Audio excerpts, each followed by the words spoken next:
how you see this historic verdict that has been announced by a special tribunal in Dhaka. The verdict process was done as per international standards. So I'm hopeful that this will be treated as a very powerful injection of accountability, future accountability by those who take charge in Bangladesh. Will Indian government honor any such request from Bangladeshi authorities for extradition of Hasina Wajid? For my view, whether the Exactly. Indians will oblige, I doubt it very much.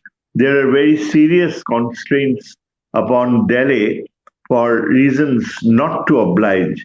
The very first problem is that Indians are conscious of the role that was played by the Indian intelligence and the Indian Exactly. leadership in Delhi in guiding Hasina to this status. During the last several months, especially, Indians had openly been performing like a terrorist state terrorism. The Indian government has funded millions of dollars of fake notes into Bangladesh. Several lieutenant generals and major generals have been located in Delhi and had been openly planning sabotage in Bangladesh. The Indian army had decided to deploy new garrisons right on the borders of Bangladesh as a means to pressurize. So the Indian role as a state terrorist is so blatantly clear, especially the younger generation. They are absolutely, determined to change the political culture of Sheikh Hasina so that never ever again do we ever see any hint of fascism. Do you think the US administration can, on the Bangladeshi request, can put some influence, some pressure on Indian authorities for extraditing Hasina Wajid to Dhaka? President Trump has completely surprised the world by his personalized diplomacy, where he not only condemned Modi as a dangerous murderer.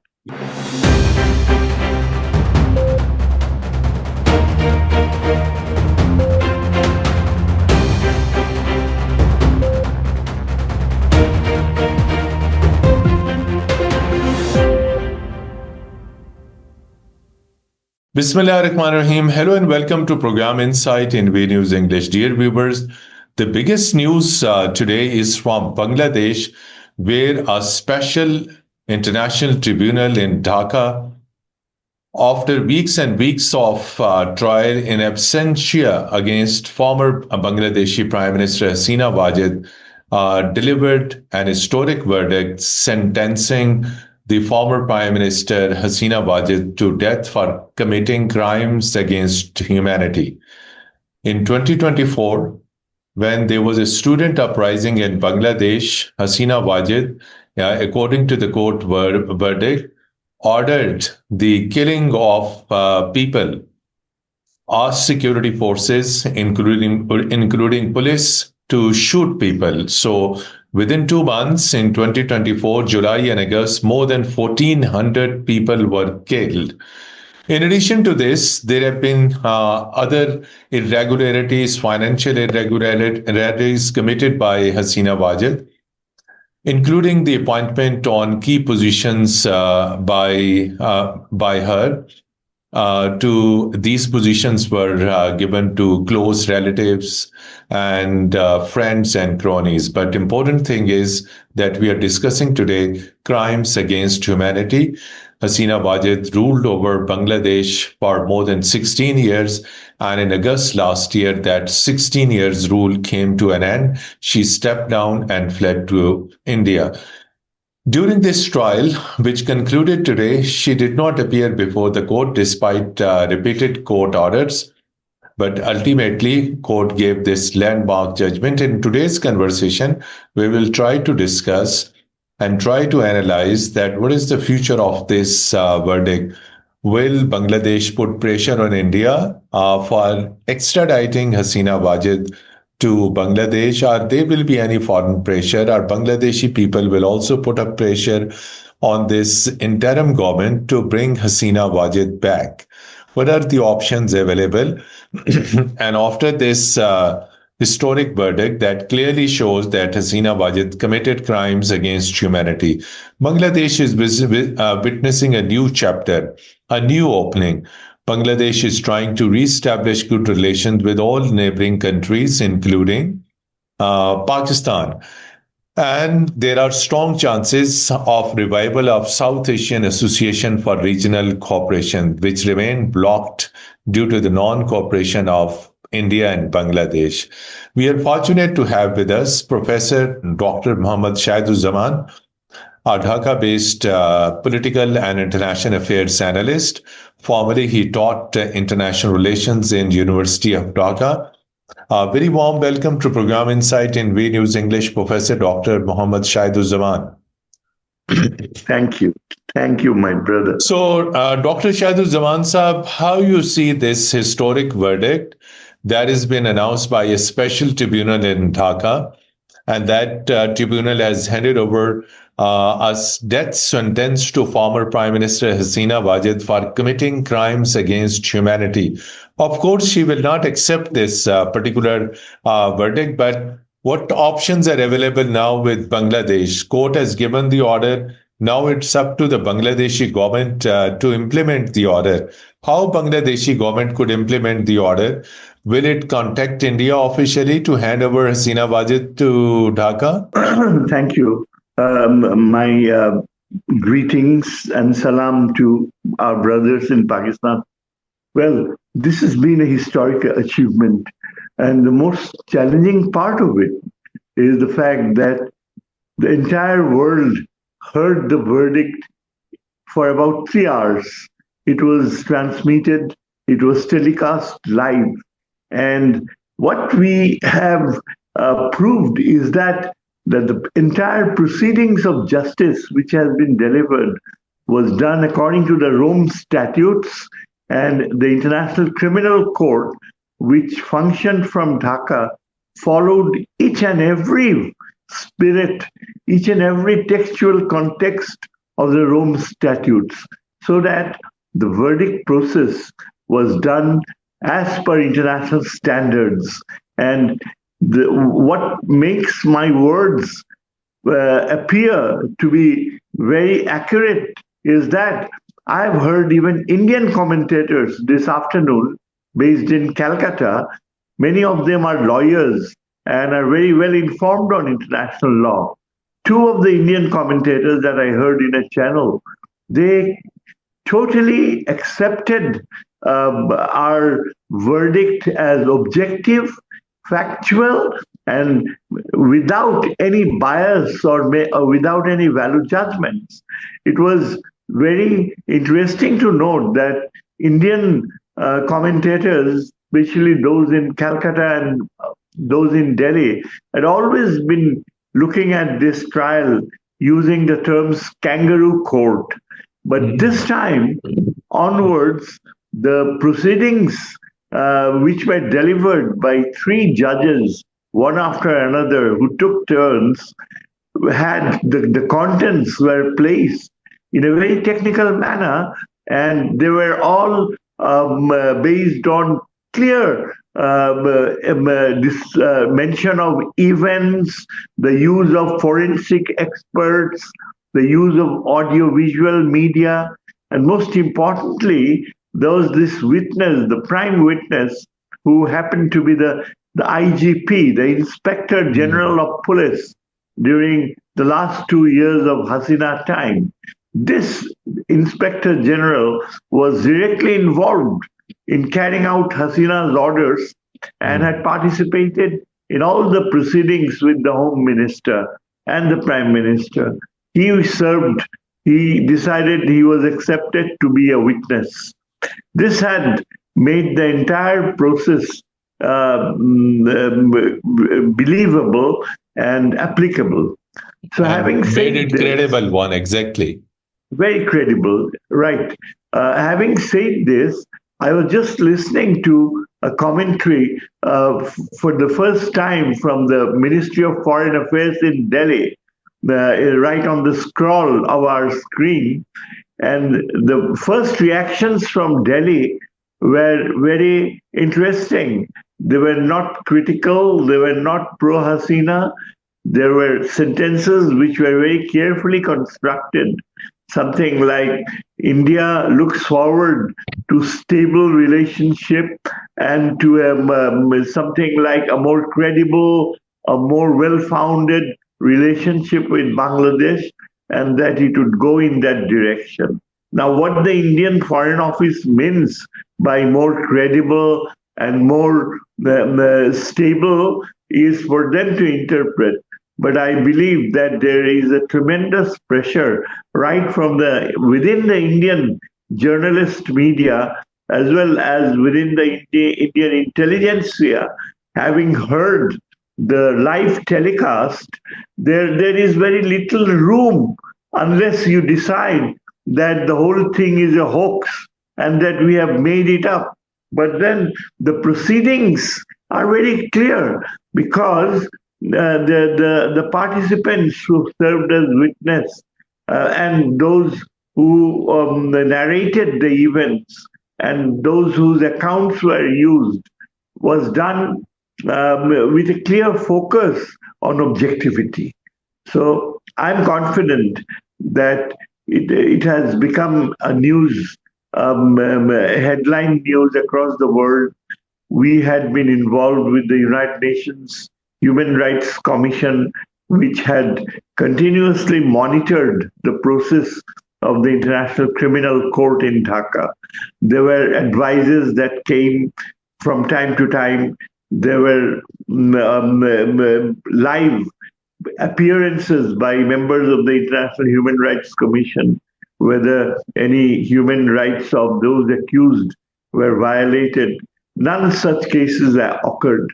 So I'm hopeful that this will be treated as a very powerful injection of accountability, future accountability by those who take charge in Bangladesh. The example which has been set through this verdict will also be a clear message to all sorts of law enforcement organizations to be able to know, most importantly, to take orders only when they are legal orders, to follow the law, and to be knowledgeable enough to realize that you simply cannot blindly take orders from a chief executive. In this case, we were dealing with an extremely difficult, impossible person. And more than that, it happened to be a woman. It is unprecedented that a woman could reach such stage of mental perversion and cruelty. But then it's true that it happened. And this is a means to enforce upon us the obligation to recreate and reconstruct the institutions which have been shattered by the misuse of power by Sheikh Hasina. Professor Dr. Shahid-us Zaman Saab, in the past, Bangladesh had handed over to India many Indian fugitives, many Indian criminals who ran away and took refuge in Bangladesh. They were handed over under an extradition treaty. So now it is time for Bangladesh to demand the extradition of Hasina Wajid. What do you think? If Bangladeshi government makes such request to the government of India that Hasina Wajid should be handed over so that the government may implement the tribunal's verdict, what are your thoughts? Will Indian government honor any such requests from Bangladeshi authorities for extradition of Hasina Wajid? Well, the Foreign Affairs advisor had mentioned this afternoon that he was going to write to the Indian Foreign Office within a day or two and point out the facts to him, the Indian side. But if you ask me, for my view, whether the Indians will oblige, I doubt it very much. There are very serious constraints upon Delhi for reasons not to oblige. The very first problem is that Indians are conscious of the role that was played by the Indian intelligence and the Indian leadership in Delhi in guiding Hasina to this status. For the last several years, especially, the Indians have totally dominated Hasina's decision making. It is an open secret that the Indian intelligence functioned within Dhaka and had completely enforced a sense of defiance of the law by Hasina. The Indian intelligence performance involvement is well recorded, even. There have been vast records of the conversations by the Indian National Security Chief, Mr. Ajit Doval, who had been very intimately involved. In fact, if all the recordings and if all the role that Mr. Doval had played is made public, in that case, the United Nations should be aware. And I wouldn't be surprised that Mr. Doval would be termed an international terrorist rather than a national security advisor. One of the Human Rights Commission, the Religious Freedom Commission in the United States, had already mentioned calling the Indian RSS a terrorist organization. The American Human Rights Commission has already recommended that Indian intelligence should be termed as terrorists. So, given these facts, if Bangladesh makes a request, my reading is that the Indians would probably make rhetorical statements about how passionate, how serious they are about opening what they might call a new chapter, or what the Modi government would say that we will restructure the wounds. But my reading is that the relations with India will get even worse now that the reality has come to the fore. And the very fact that during the last several months, especially, Indians had openly been performing like a terrorist state terrorism. The Indian government has funded millions of dollars of fake notes into Bangladesh. The Indians have been involved in sheltering some of the senior most officials of the Hasina regime, especially senior military officers who had been coerced earlier into their sides. This is an unfortunate reality.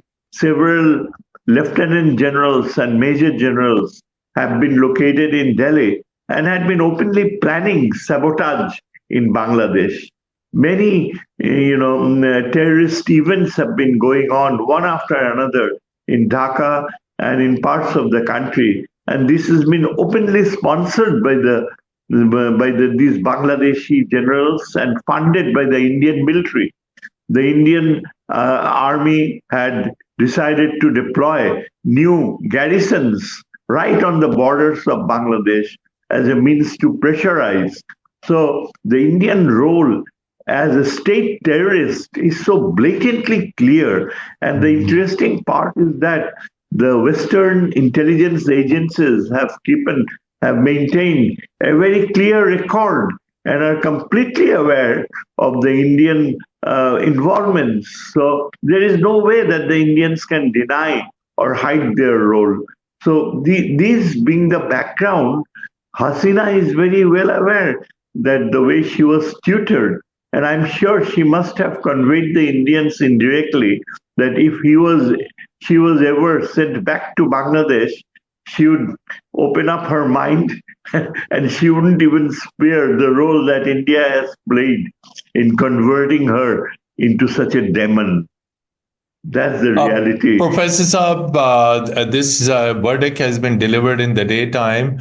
So far, since the delivering of this verdict, you might have seen the sentiments of the Bangladeshi people, students, and all those who have been anxiously waiting for this particular verdict. What are the sentiments of the public, particularly those student leaders whose movement was crushed by Hasina Wajid? What are their feelings and sentiments now? Well, this is a very important point you raised. Those student leaders, most of them, especially students' union presidents of all the major universities, they were all inside the courtroom. and they had listened to the verdict very clearly. Many of them have been affected. The relatives of hundreds and hundreds of young men who were killed, all the relatives, the reaction of the student leaders, as we have seen on television, was to go around to the relatives, the parents, who were weeping, profusely weeping. And the first thing they uttered was their thanks to Almighty Allah, True. that Allah has given Given the justice, justice. Hmm. given the justice. And, elderly people, elderly mothers raised their hands toward the sky and said, prayed that, yeah, that Allah has finally responded to their calls, and that she should be brought back, and she should be executed in public. And then, of course, there were other scenes too. Thousands and thousands of boxes of sweets. Sweets were distributed around the streets. The students' organizations at Dhaka University brought out processions. The whole afternoon we watched the show. Processions in all the major universities like Dhaka, Chittagong, Rajshahi, Rangpur, and all the cities. And they were interviewed by the media, and they clearly said that, it's almost like the day when they had, 5th of August, when they had forced out Hasina out of the country. But then, of course, the turning point is, even now, as I am talking to you, is the fact that there are thousands of students in Road 32 in Dhanmandi, where Sheikh Mujib's house is located, the building which from where, all those planning, all those atrocities, the road number planned 32 and building, committed. that building has been crushed already, as you are aware, in days after the collapse of Hasina regime. That building was absolutely, razed to the ground. But even today, there are those burnt out two-storied bricks which are there, and students are still there. The army and the police have been placed on guard, but thousands of students, young men, even female students who speak fluent English, very fluently, told international reporters, I heard a female student, that look, we are not leaving this place. We are going to raise that building to the ground. And then there were boys who were asked, the military people were standing, it's still there, and they're standing. He said that, well, how can you do that? There is the police, there is the army, that we are going. And then the reply was that we are going to stay here the whole night, and we are not leaving this place unless this building is totally razed to the ground. Why would you do that? He said, well, we are not going to allow these Hasina perverted culprits who come here to pay tribute to this building. So we will turn it into such a state that there would be no interest on the part of Hasina's followers to ever use this place as a source of pilgrimage. So you can imagine that is the level of reaction today. The entire government machinery has been alerted to recognize the level of repulsion. And I can imagine a lot of things would be triggered. The present climate of elections that has begun will take note of the extent of repulsion. And there are a few political parties who are trying to capitalize on this, the future election, by thinking of capturing the Awami League votes, by trying to send certain messages of condolence that they're going to get fair trial, or as if there would be any doubt for it. Even the biggest political party in Bangladesh has been flirting with potential Awami voters. So this would probably come to an end. There would be a recognition that the degree of hatred against Awami League is so high that even politicians who may try to cultivate, impartial or sort of innocent Awami supporters, to go to the voting centers and vote, they will be free. They feel the wrath of the people. So I think we are the verdict today has absolutely opened up that even 1.5 years later, the memories are fresh in the minds, and especially the younger generation, they are absolutely determined to change the political culture of Sheikh Hasina, so that never ever again do we ever see any hint of fascism that the Awami League produced. And there is also a big possibility that this party will be banned, at least not only this for this election, maybe for the next 20 years or so. They should there is such a awareness that they will be put to shame, that the very idea of pursuing submission to India, the very idea of selling off the country's sovereignty to India, and to allow India to have the audacity to be so possessive about Bangladesh, this entire episode should be put to rest. We are a freedom loving people, Muslims, and we would like to be treated seriously as a Muslim country. And that is why Bangladeshi people today have extended their hands of brotherly relationship with Pakistan, which is our closest Muslim friend in the subcontinent. And hopefully we will we even more deeply realizing the importance of reviving our ties with Pakistan, having understood the nature of Indian character, the very fact that they still thrive on the idea of Akhand Bharat is not simply an imagination. They want to make it a reality, and that is why they have completely turned towards the ideological role of the RSS, the Rashtriya Swayam Sevak Sangh. The RSS dictates Indian policy, and therefore we have to break the backbone of Indian ambitions. We have to break the backbone of Indian, high-handedness. And as you had pointed out, that India has completely destroyed SARC. India cannot simply function with any regional organization. As you can see, the Indians were a part of a security treaty with the US, UK, Japan, within this Bay of Bengal. That has become non-functional. The other regional bodies, they're all in name, not a single body, even in the Shanghai-based Shanghai Economic Cooperation, that is also non-functional because of the Indian involvement in restricting China and Pakistan's role there. So SARC has been buried by India, and therefore we now clearly see that we have to get more and more involved. Pakistan, China, and other SARC members will probably try to revive SARC. So the Indians realized that they cannot coexist with any country, and they had tried to label Pakistan with a bad image of terrorism. But the reality the world sees now, India itself is terrorist country, exactly. That the most friendly, decent tourist wonders of the world.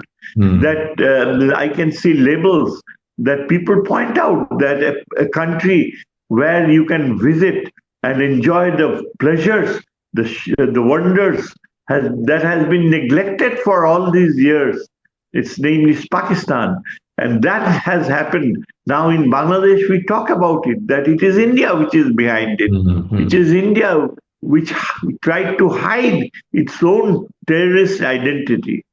The verdict today against Hasina is clearly a result of Indian manipulation to end our freedom, to turn this country into a satellite.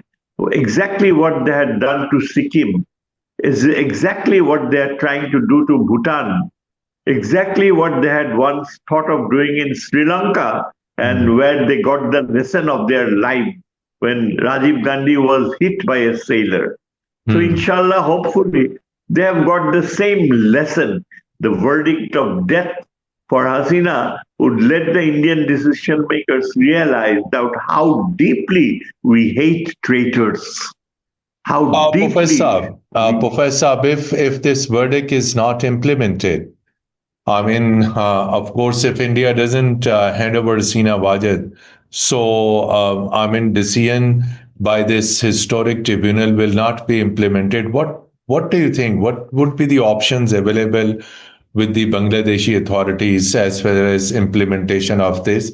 And connected to this, United States hold significant influence on South Asia. Do you think the US administration can, on the Bangladeshi request, can put some influence, some pressure on Indian authorities for extraditing Hasina Wajid to Dhaka? Yes, that's an excellent question. I would think so.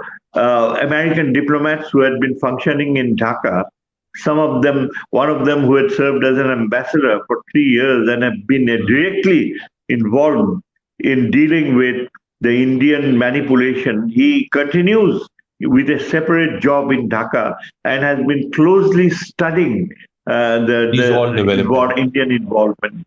Hmm. The Americans have been very active, as you know.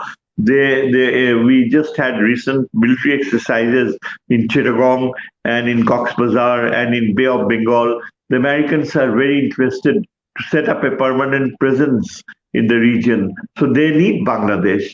And the United States, as you can see, President Trump has completely surprised the world by his personalized diplomacy, where he not only condemned Modi as a dangerous murderer, he has also exposed the two Indian origin intelligence men in persons in the United States into inactivity. Hmm. America clearly has shown symptoms to be respectful to the verdict. I don't think that the Americans can turn away from the authenticity of the verdict because they have closely studied the entire proceedings in Dhaka. The US State Department has not uttered a single word of criticism regarding the verdict. I would expect that the European Union too would join with the United States in paying their respect to the authenticity and objectivity of the verdict. So that will put a lot of pressure on the Indians. As you say, that if the Indians don't return Hasina, there is going to be a tremendous uproar within India about the ethics and morality of the Hmm. Modi regime. There is a large section of new intelligentsia in India. There is a small group which, having originated in West Bengal, in Calcutta, especially under the leadership of Mamata Banerjee, the chief minister. The chief minister of India, Mamata Banerjee, has been really throwing a lot of attack on the Modi government to recognize the reality, to realize the damage that Modi is doing to Indo-Bangladesh relations. Not only to Indo-Bangladesh, the overall India is now isolated across the world. Exactly. So The we are Indian. finally close to the program. I would like to seek your comments. Finally, how you see Bangladesh is moving towards holding general elections next year, most probably in month of March. So how has been situation now? Please give a precise answer. And when the referendum is taking place in Bangladesh for reforms. That's a very good question, Valerie. Now, we have been going through fascinating internal debates on the television, Hmm. all the different aspects of law. There has been a tremendous pressure by the Jamaat-e-Islami to introduce the idea of proportional representation. That Hmm. would mean that you just don't take away winner takes all. That would mean that every vote by a voter would be Hmm. considered proportionately. So, having gone through that phase, it seemed that it wasn't really feasible for this election because it would require a great deal of effort.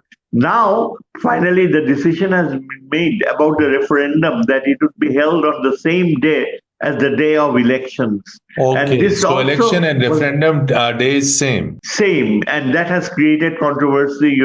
This government, this present government is sort of very eager to go through the electoral process, and they had to give a lot of importance on the influence of the BNP as a major political party.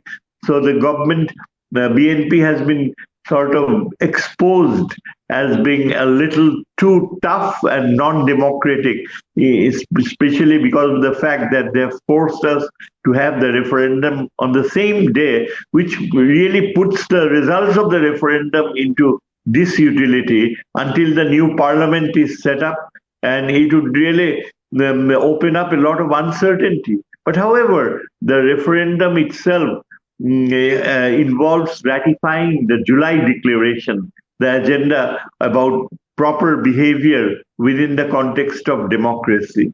Thank you So so much. the phenomenal reality has been the tremendous rise of Jamaat-e-Islami in Bangladesh. Last few days, there has been a lot of polling that has been going on, and to the surprise of everyone, the Jamaat and the BNP are racing neck to neck, Neck and to neck. 90% of the female population, especially whoever is interviewed in the rural folk, the urban region, there is a new recognition of Jamaat as a party which is not fundamentalist. The Jamaat-e-Islami in Bangladesh now is emerging as a modern political party, and there are, Thank you so much. so many technocrats all across the world who consider the Jamaat as the only reliable party that will be away from corruption and that would focus on the importance of religion in politics. So Thank that's you the so way it much. is.